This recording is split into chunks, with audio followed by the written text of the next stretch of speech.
छात्रों, आज का प्रश्न है बेरोजगारी का अर्थ, परिभाषा, प्रकार, कारण एवं समाधान। इस पर विस्तृत प्रश्न है ये और इस पर विस्तृत आज चर्चा होगी। ये क्वेश्चन आपकी परीक्षा में पूछा जाता है, कक्षा क्लास 10th में भी पूछा जाता है और ये आगे फर्स्ट ईयर, इंटर, निबंध में भी ये प्रश्न आता रहता है और नीचे क्लासों में भी 6, 7, 8 में भी ये प्रश्न पूछा जाता है। इसलिए इस प्रश्न को सभी क्लास के छात्र तैयार कर लें और आपके अनेक विषय में पूछा जाता है। कभी कभी उसमें बायोलॉजी में भी पूछ लिया जाता है और इंग्लिश में भी आता है, लेकिन इंग्लिश में इस तरह से नहीं लिखा जाएगा, वो आप इंग्लिश की पद्धति के अनुसार लिखेंगे, भाषा के अनुसार। आज हम इसे देखते हैं, बेरोजगारी का अर्थ, परिभाषा, प्रकार, कारण एवं समाधान। तो सबसे पहले देखते हैं बेरोजगारी का अर्थ क्या है।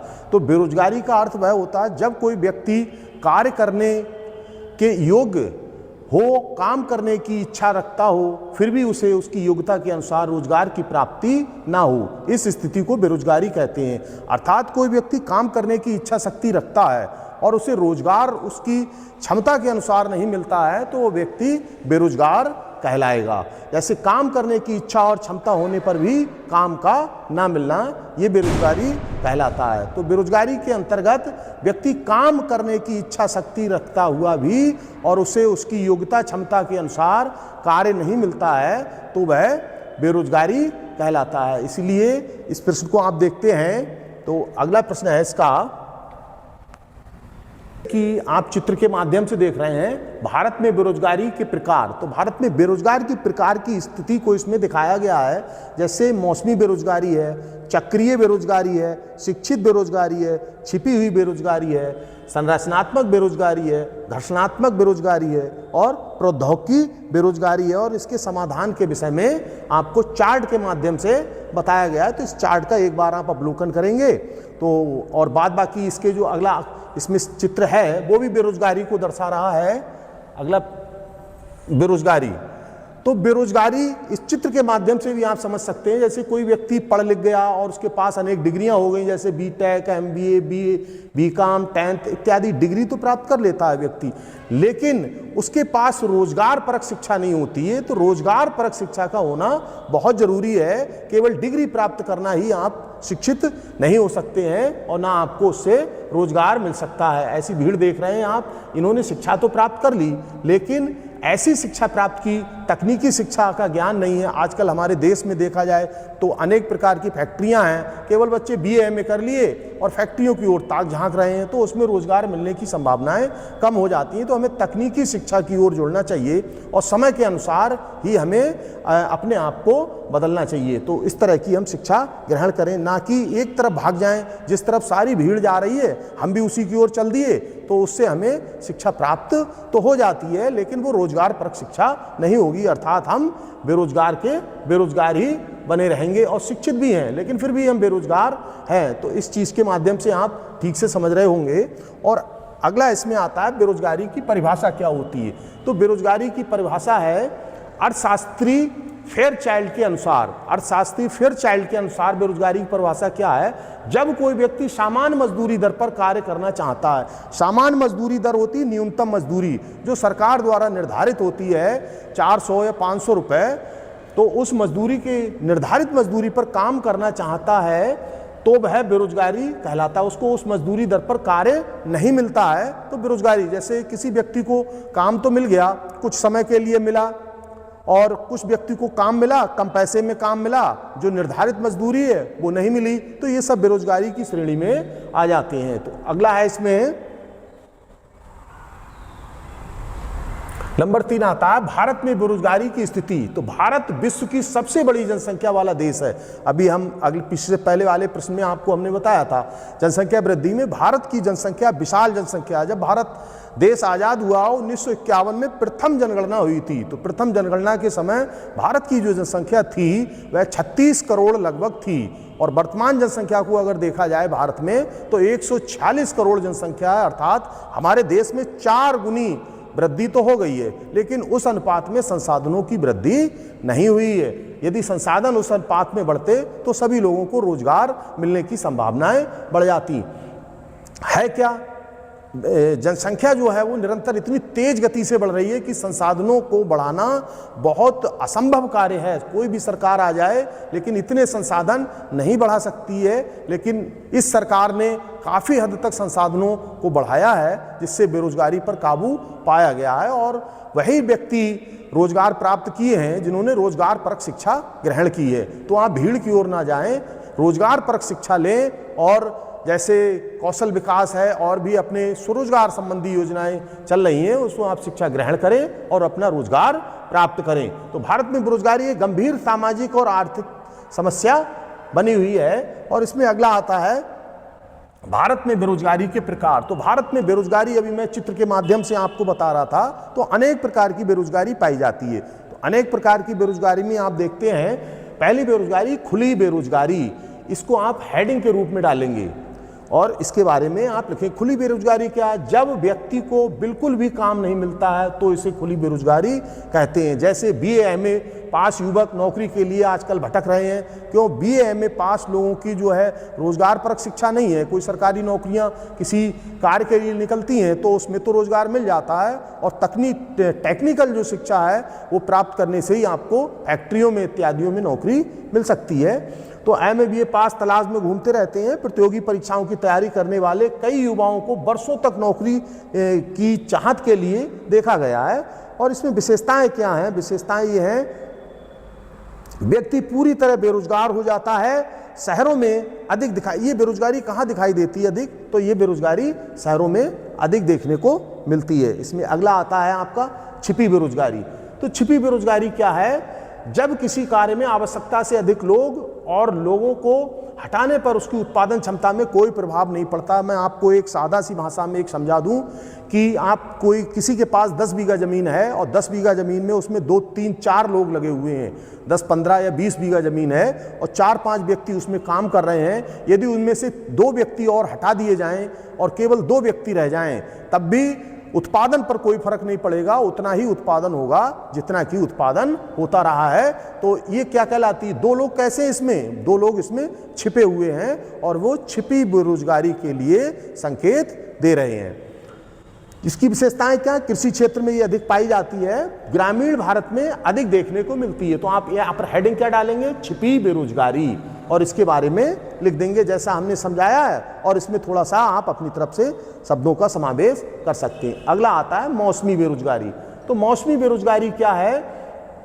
जब व्यक्ति को वर्ष के केवल कुछ ही महीनों में काम मिलता है, शेष समय में वो खाली रह जाता है, तो ऐसी बेरोजगारी को मौसमी बेरोजगारी कहा जाता है। जैसे आप ग्रामीण क्षेत्र में देख लें, कुछ फसलें जो हैं बोई जाती हैं और उसमें फसलों को बोने से काटने के बीच में कुछ समय रोजगार मिलता है। वर्तमान समय में अभी गन्ने की खुदाई चल रही है तो लोगों को रोजगार मिला है।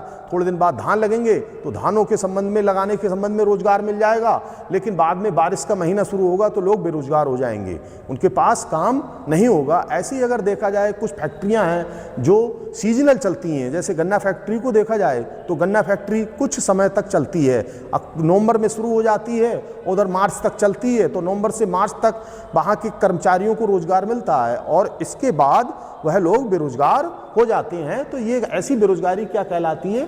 मौसमी बेरोजगारी, जिसमें मौसम के अनुसार तो काम मिला, शेष समय व्यक्ति खाली रहता है, तो मौसमी बेरोजगारी के अंतर्गत आता है। अगला आता है शिक्षित बेरोजगारी। शिक्षित बेरोजगारी क्या है? जब शिक्षित और योग्य व्यक्तियों को उसकी शिक्षा के अनुसार नौकरी नहीं मिलती तो इसे शिक्षित बेरोजगारी कहते हैं। जैसे कोई व्यक्ति है, उसने डिप्लोमा प्राप्त किया और उसकी योग्यता क्षमता है उस रोजगार की, और उस योग्यता क्षमता के अनुसार उसको रोजगार ना मिले, उससे कम रोजगार मिले। आपने अभी कुछ सफाई कर्मचारी हैं, होमगार्ड है और पुलिस की हैं, कुछ अन्य वैकेंसियां निकली जिनकी योग्यता तो हाई स्कूल पास है या इंटर पास है।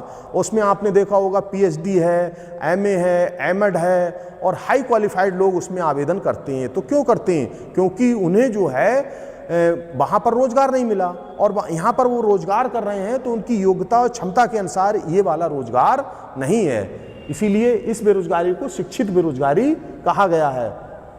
ऐसी बेरोजगारी अधिकांशतः उच्चतम शिक्षा में देखने को मिलती है। एक है संरचनात्मक बेरोजगारी, जब देश की आर्थिक संरचना में परिवर्तन होने के कारण रोजगार के अवसर कम हो जाएं, तो उसे संरचनात्मक बेरोजगारी कहते हैं। जैसे आप समझ लें मशीनीकरण का बहुत अधिक उपयोग हो, और मशीनीकरण का बहुत अधिक उपयोग होने के कारण रोजगार के अवसरों में कमी आ जाती है, क्योंकि अधिकांश कार्य मशीनों से किया जाता है। जब मशीनों से किया जाता है तो लोग उसमें क्या होते हैं, बेरोजगार हो जाते हैं, क्योंकि एक मशीन कई लोगों का अकेले वर्क कर सकती है। इसके कई एक उदाहरण भी हैं, आगे आपको देखने को मिलेंगे। तकनीकी बेरोजगारी नंबर 6 आता है। तो तकनीक बेरोजगारी में क्या है, नई तकनीकी और मशीनों के प्रयोग से श्रमिकों की आवश्यकता कम होती जा रही है, तो इसे तकनीकी बेरोजगारी कहते हैं।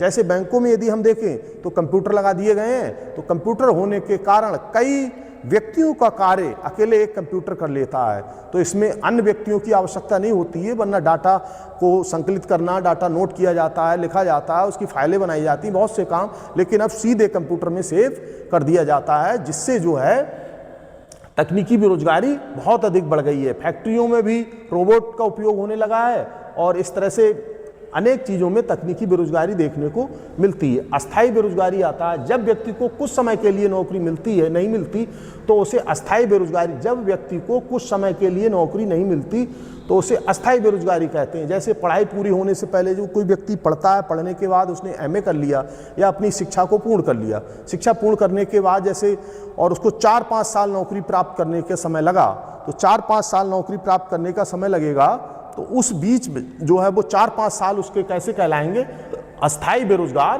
कहलाएगा। अगला आता है इसमें भारत में बेरोजगारी के कारण। भारत में बेरोजगारी क्यों हुई, तो भारत में बेरोजगारी के होने के बहुत से अनेक कारण हैं, लेकिन सबसे एक बड़ा कारण जो है वो इंक्रीज ऑफ पॉपुलेशन, जनसंख्या की लगातार वृद्धि।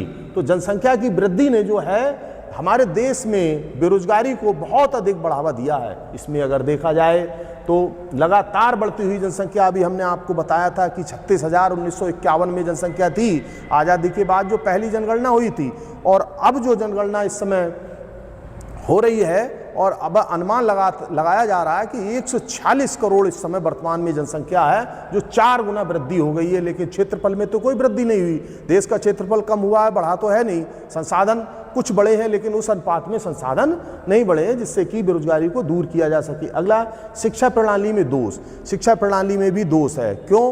क्योंकि रुचि के अनुसार व्यक्तियों को शिक्षा दी जानी चाहिए। अब लोगों की उसमें रुचि नहीं है, फिर भी वो पढ़ रहे हैं, और पढ़ रहे हैं फिर वो बेरोजगार रह जाते हैं, क्योंकि कुछ बच्चों में जो है ना दूसरे को देख के अपने कार्य करने की इच्छा शक्ति होती है, तो वो भी एक गलत है। दूसरा बच्चा क्या कर रहा है उसे करने दो, और हमें क्या करना है अपनी योग्यता क्षमता के अनुसार हम वो करेंगे। जैसे कोई बच्चा है वो डॉक्टर बनना चाह रहा है, पढ़ने में इंटेलिजेंट है, होशियार है, तो वो डॉक्टर बनने का प्रयास करता है और बन जाता है। उसको देख के 4-6 बच्चे और प्रयास करते हैं, लेकिन उनने अपनी योग्यता क्षमता को नहीं देखा। अभी एक दौर चल रहा है, बच्चा इंटर करने के बाद बोले क्या, बोले कोटा जा रहे हैं, काय के लिए जा रहे हैं, बोले इंजीनियर बनेंगे, डॉक्टर बनेंगे। तो क्यों? लेकिन जो बनने लायक हैं, जा रहे हैं, जिनका बौद्धिक स्तर अच्छा है, तो वो तो ठीक है, लेकिन उनके साथ साथ और जो इस स्तर के नहीं हैं, उन्हें पास होना हाई स्कूल इंटर में मुश्किल पड़ रहा है, और वो भी चले जाते हैं, घर वालों का पैसा बर्बाद हो रहा है। उन्हें तो किसी और छोटी तकनीक शिक्षा की ओर जाना चाहिए, जैसे ITI, GTI और इस तरह से फैशन डिजाइनिंग, इस तरह से कोर्स करने चाहिए टेक्निकल, और उसमें जाके रोजगार प्राप्त करना चाहिए, तो शायद वो भी रोजगार, उन्हें रोजगार प्राप्त हो जाए। अगले देखते हैं इसमें कृषि पर अधिक निर्भरता। हमारा देश जो है, भारत देश कैसा है, भारत देश एक कृषि प्रधान देश है। देखा जाए तो कैसा है, कृषि प्रधान देश है। हमारे देश की अधिकांश जनसंख्या ग्रामीण क्षेत्र में निवास करती है, और ग्रामीण क्षेत्र के लोगों का मुख्य व्यवसाय कृषि है, जैसा कि आप पहले पढ़ते चले आए और उस चीज़ को अच्छे से आप समझते भी होंगे। तो अधिकांश लोग जो है, जिसके पास 2 एकड़ या 3 एकड़ ज़मीन है, तो वो बच्चे पढ़ना नहीं चाह रहे हैं। क्यों? वो देखते हैं हमारे पास पैतृक संपत्ति है और ज़मीन से हम आराम से खाते रहेंगे, अपना गुजर बसर करते रहेंगे, तो इसीलिए लोग पढ़ाई की ओर ध्यान कम देते हैं, क्योंकि उनकी वो पैतृक पेशा अपना करना चाहते हैं। और जबकि 2-3 एकड़ वाले को आज के समय में महंगाई के दौर में रोटी मिलना बहुत मुश्किल हो जाता है, और बच्चों की पढ़ाई है, अपने परिवार का भरण पोषण करना, ये सारी समस्याएं आ जाती हैं। अगला आता है 4, उद्योगों का धीमी गति से विकास होना। ये हेडिंग डाल देंगे आप, और हेडिंग के बाद ये आप लिखेंगे, उद्योगों की संख्या कम होने से रोजगार के अवसर सीमित हैं। रोजगार के अवसर सीमित है, क्योंकि उद्योग धंधे हमारे देश में लगाए तो बहुत गए, लेकिन जितनी जनसंख्या बढ़ी उस अनुपात में उद्योग धंधे नहीं लग पाए, इसीलिए सब लोगों को उसमें रोजगार मिलना संभव नहीं हो पाया।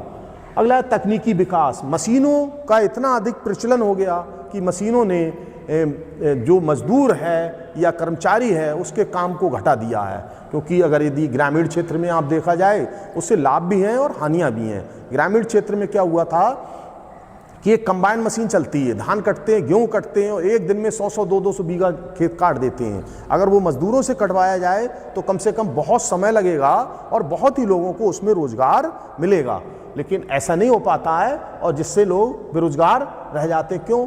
कभी कभी ये भी देखा जाता है कि मौसम की मार, कभी कभी बादल हो रहा है, मौसम खराब है, तो ऐसी स्थिति में लाभदायक भी है मशीनी द्वारा काम कराना। और अगला आता है कौशल की कमी। युवाओं में आवश्यक तकनीकी और व्यावसायिक शिक्षा का अभाव पाया जाता है। जी मैंने आपको पहले ही बताया कि लोग व्यावसायिक शिक्षा की ओर नहीं जा रहे हैं, वही भेड़ की चाल मान रहे हैं, भेड़ चाल। जिस लोग एक जा रहा है उसी लोग पीछे पीछे सब दौड़ देते हैं कि बोले हम भी यही डिग्री करेंगे। डिग्री तो करोगे, अपनी योग्यता क्षमता देखिए और आगे जो है फिर देखिए आपको। अगला है भ्रष्टाचार और भाई भतीजावाद, योग्य व्यक्तियों को अवसर ना मिल पाना।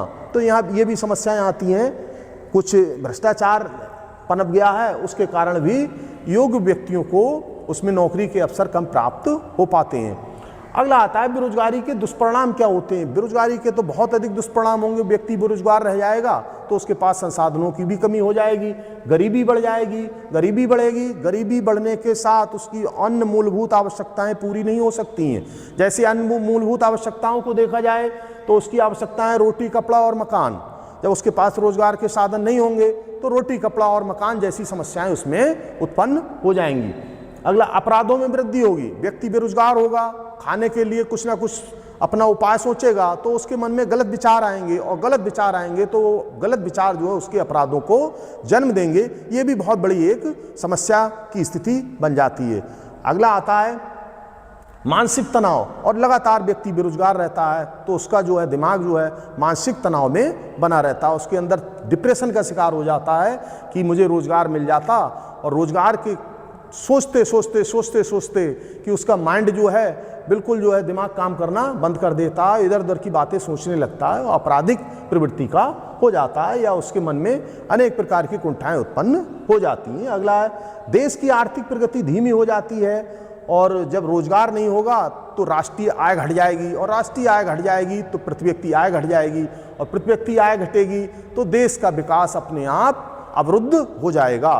तो इन चीज़ों को देखा जाए। अगला है सामाजिक असंतोष बढ़ता जाता है, और समाज में जो है असंतोष फैलता रहता है। तो ये चीज़ें आप सारी देख रहे थे इसमें। तो ये बेरोजगारी के प्रकार और बेरोजगारी के कारण और बेरोजगारी दूर करने के उपाय, इस तरह से आप इन प्रश्नों को अच्छे से तैयार करेंगे और आपकी जो है ये सारी आपकी जो है छठा हो, सातवां हो, आठवां हो, 9वां, 10वां, 11, 12 तक, ये ग्रेजुएशन लेवल तक ये प्रश्न आता रहता है। इसलिए इस प्रश्न को आप अवश्य तैयार करें और ये बेरोजगारी के प्रश्न को अच्छी तरह से आप तैयार कर लें। ये देख रहे हैं बेरोजगारी के प्रकार भी दिए हुए हैं और ये टेबल के माध्यम से भी इसमें आप समझने का प्रयास करेंगे। जैसे ये ट्रैक्टर दिखाया गया, इसमें लोग खेती कार्य में लगे हुए हैं, और जो चक्रीय बेरोजगारी, इस तरह से ये सारी बेरोजगारियों को दिखाया गया है। कल हम आपके लिए एक नया प्रश्न लेकर आएंगे, और चैनल को सब्सक्राइब करें, लाइक करें, शेयर करें। धन्यवाद।